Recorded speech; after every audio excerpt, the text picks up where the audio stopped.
Welcome back, ladies and gentlemen. I am Hubris, and this is the Miss Pandaria Enhancement Survival Guide, the Take 3 Shadow Priest Edition. I'm going to be going over how Shadow Priest combat goes out, what you do, what you need to watch out for, what the strategies are generally when to use your cooldowns, and when to purge, what not. So Exhibition A is Shadow Priest Burst. He silence me, brings out his Mindbender. I drop my totems just in time, get a full proc, Melch proc just in time with Ancestral Guidance. So that was the CC lockdown combined with the Shadow Priest Burst is quite insane. It's like a priest, it's like a mage's, but better, basically. Right now, this guy, I want to thank Chiari for helping me make this video. We dueled quite a bit. He's the best priest on my server, and I think one of the best in the battle group too. I don't know if he was the highest rated, or he might have been the highest rated, one of the highest rated. Definitely one of the top 3, I think. Maybe I could be wrong. Top 5. I don't know if he got Gladiator though. So in this opening duel, I'm getting my normal CC chains off, hex into capacitor totem when I can, putting on pressure when I can, though sometimes not enough pressure. When fighting, dueling a dual priest or fighting a shadow priest, I pop my wolves right after he fears, because it's bad when you just pop your wolves randomly. As a result, he's forced to silence defensively. The silence is the crutch of Shadow Priest Burst. When you're dueling a Shadow Priest, mostly, unless you have like 2200 weapons, perhaps, or equal gear, you're not going to kill him really until you run him out of mana. And so the biggest thing you need to watch out for until then is his burst, his CC chains, silence fears, roots, Mindbender burst, to get you down in quick succession until then. And the key ability you need to watch out for there is the silence. So what I learned after dueling, or after watching all these videos, is that here comes another attempt, I think, but the crutch ability of his burst is his silence. That's the most important part. The Mindbender is also kind of important too. That thing does pretty good damage. So when he drops his Mindbender, you're probably pretty safe at dropping the Stone Bulwark Tome, because they both have the same cooldown. You need to use your totems reactively, and your healing stream needs to be used when he silences you, because the healing stream actually does a lot. It does more than the Stone Bulwark Totem, and it's harder to kill, which just goes to show how crap the tier 1 defenses are for Shamans. But right now, but in the meantime, outside of his burst, you want to just put as much pressure on as you can. You want to shock his Holy Tree when he's low. Try not to get faked, but definitely don't shock his Shadow Tree when he's low, because he's probably not going to be trying to kill you then. Yeah, or though he could, unless you're in trouble, and then you could shock his Shadow Tree. But when he's low, you want to try to get the kill early before he runs out of mana, which is possible, which you can do, which I do a couple times. I'll show, but generally it's a waiting game and a survival of his burst game. He kind of misuses his silence there. He uses it a bit too early, but that's what you have to watch out for. The best time for him to use the silence is when you're about 75% or so with full dots. It's kind of a preparation. So usually when you see a silence, you really want to drop your healing stream and your Stone Bulwark if you have it up. Actually, now I think about it, the Mindbender, if he has it, is a better key time to use the Stone Bulwark than a silence, because they're just the same cooldown. And in this duel, I did bad on using my wolves. You want to use your wolves whenever it's up, after a fear though, not in the middle or randomly when he fears, randomly in the duel. Right after he fears, so they don't get feared right away. I don't remember when I use it there, but they're gonna get feared, and their duration's probably just gonna run out. And they're so slow now because they don't have their sprint, and they can't get tremored out of fear. So now they're kind of pretty terrible. But so the rest of this video, he does get a pull at a heroic burst moment, I think. I still have all my cooldowns up though. He gets a root. I think he does it here pretty soon. But there's his mind better. Trinkets that. I think I miss my... Oh yeah, he silences me and I can't bring my capacitor. And just in that silence, I didn't use my totems though. Could have used my totems and been a lot safer during that silence. But I got dangerously close. He maybe could have gotten a crit extra or something. That probably could have gone down. But those totems are just extremely helpful, and he could have used that fear, terror earlier too, maybe, and perhaps got a kill.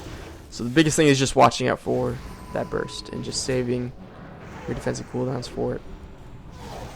This is a duel of one of the losses that I've gotten. I think I lost twice to him, maybe 3 times. But this is one of the kind of the better ones, better times he beat me. What you really need to do is see. So he silenced my capacitor, so I didn't get that off. So he's kind of screwing me. I don't know if he just feared before I popped my wolves, but you want to use your wolves on cooldown after his fears, all the time, because a lot of times if you have the wolves out, it can screw up his burst for 1. And for 2, it can help you put pressure on quicker. So you want to use those wolves right after fears, pretty much right away. The other thing, purges. Obviously you want to purge his shields and all his hots and all that. You want to, after a lot of priests, after they disperse, they're going to shield themselves kind of instinctively. Shadow priests will. So like after disperses, just kind of be ready to purge a shield instead of doing some ability that'll just get completely absorbed. And what else? Oh, there's a gold globe thing. There's a really important buff. It's talented, but it's a talented thing, but I think most priests have it. It's that little gold globe thing that I just purged along with the shield, but it gives them instant mind blast. And the way Shadow Priest burst works, or one of the ways, with instant mind blast 1, if it crits, it'll root you for 3 seconds, which is a pain because you can still jump, and it's really weird and annoying when that happens.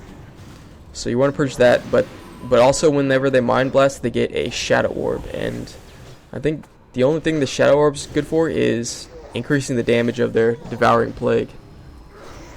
And their plague will do a lot. Like, he just had that instant mind blast there, it rooted me, and then he did a silence. So that was just like a mini burst, kind of, or start off for his burst, just from that mind blast, the instant mind blast that he got. And I think he did devouring plague too, as well. So you want to purge that little gold orb thing, buff that he has, as much as you can. Also, a lot of classes have these instant cast things. Destruction locks, though destruction locks isn't as important. But mages especially can purge the instant pyroblast. You can purge elementals lava burst, instant lava burst. There, I should pop wolves. There you go. Pop wolves right after the fear that I trinket. Yeah. Typically, you want to save your trinket for fears, or for full duration fears. There's really nothing else, because if you get into yourself a full duration fear, it could set him up a lot more than tricking a silence could. Because when you're silenced, you can still drop totems and whatnot. Important thing is to definitely save your totems for silences. Stone Bulwark probably for Mindbender, and Healing Stream for silences. Shearing. What we need to watch out for is when he fades, he becomes immune to... pretty much all of them have it. It's ridiculous. It's a personal smoke bomb when they fade, and they become immune to range attacks, which includes your interrupt. So if he fades and you're trying to spam your interrupt on one of his casts, if you keep spamming it and the fade ends and the cast ends, your interrupt will go after the fade, and it will hit nothing. So you have to kind of watch out for that. You have to notice the fade sound. It's like a little Christmassy. It's like a Christmas jingle bell sound. It's like ching ching ching. So you gotta watch out for that. You can probably figure out what it sounds like yourself. It's the Christmas. It's the Christmas Shadow Priest sound. So I got my Stone Bulwark, but I used my Healing Stream earlier stupidly for nothing, and I go down with a good, clean kill. So this duel, he just absolutely destroys me really quick because I do not use my cooldowns how I'm supposed to at all. I jump into him. He fears me, but I don't pop my wolves, which I really should. Instead, I decided to go for my hex capacitor, but he trinkets and silences me, and I can't move my capacitor, but I trinket the silence and try to move the capacitor, but it's too late. And I thought I used my ancestral guidance here, but I didn't. I think if I used the guidance, it would have saved me. So those things, if I got the capacitor off, I used my guidance. And now I use my totems when he silenced me, but I haven't used my rage at all, and so I haven't used my guidance. So I get rooted and screwed. Oh, and my heal didn't go off because I was on the wrong action bar. So I just totally messed that up. There were several points where I probably could have lived, but he just destroyed me instead. So this was probably my best win against Chiari here. I just put on a ton of pressure. I get all my cooldowns right, pretty much. I pop my wolves pretty soon after I ground the first fear. I hex him, bust out of the root, get him into capacitor stun. He trinkets it. And right now I'm just putting on as much pressure as I can. Really, he doesn't get all that much of a chance to do his burst setup. If you're doing damage to him, right now he does pretty much. I trigger that second fear. But if you're doing a lot of damage to him, you force him to use his heals or instant cooldowns, then it kind of screws him over. I get a root on his mind better pretty quick. Drop my totems during the silence, just heal myself up to full. So that kind of just blew his burst immediately. I put the mind better on my focus so I could root him again. Getting on a hex chain, hex CC chain, or trying to once again.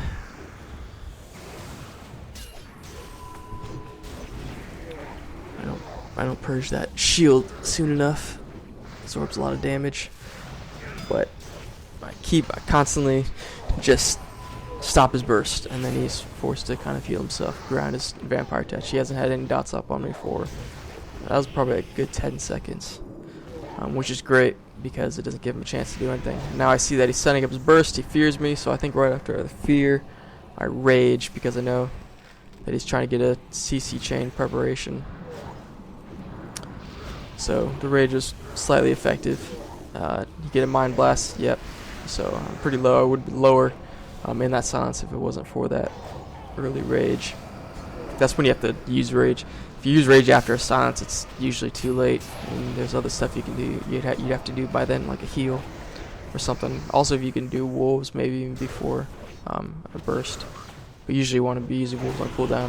I purchased instant mind blast, and right after the dispersion, priests like to bubble themselves, so I purge the bubble immediately. Tremor the fear, lightning bolt with an echo proc, and it goes down. Nice clean. So this is going to be one more example of the priest's burst, which I just barely lived through. Even though I think I might have made a few mistakes, but he also gets kind of lucky on some crits. He roots me. I should have preemptively kind of raged there. I'd never preemptively rage enough, like too few times. I usually rage too late. A lot of times it just puts me in a bad situation. I get the root off late on his little fiend, and now I finally rage. I did drop my totems during his silence, but it's not quite enough, and I dropped my wolves really late as well. So I was down to like 1% there. Forget to bring our capacitor totem because he's doing so much damage to me. Sprint out. I should have sprinted out of the first route probably, and it was just a good thing I had to have my cooldowns. So some random tips. Hope you guys learned some things. I learned a lot. Dueling Chiari. It was quite fun. Thanks to him. Big thanks to him for helping me out in the video. Shadow Priests are not gaining that much, from 87 to 90. So really our situation is going to get a lot better, and we'll probably be dominating him pretty hard by then. So thanks for watching. Hope you guys learned something as well, and stay tuned for more.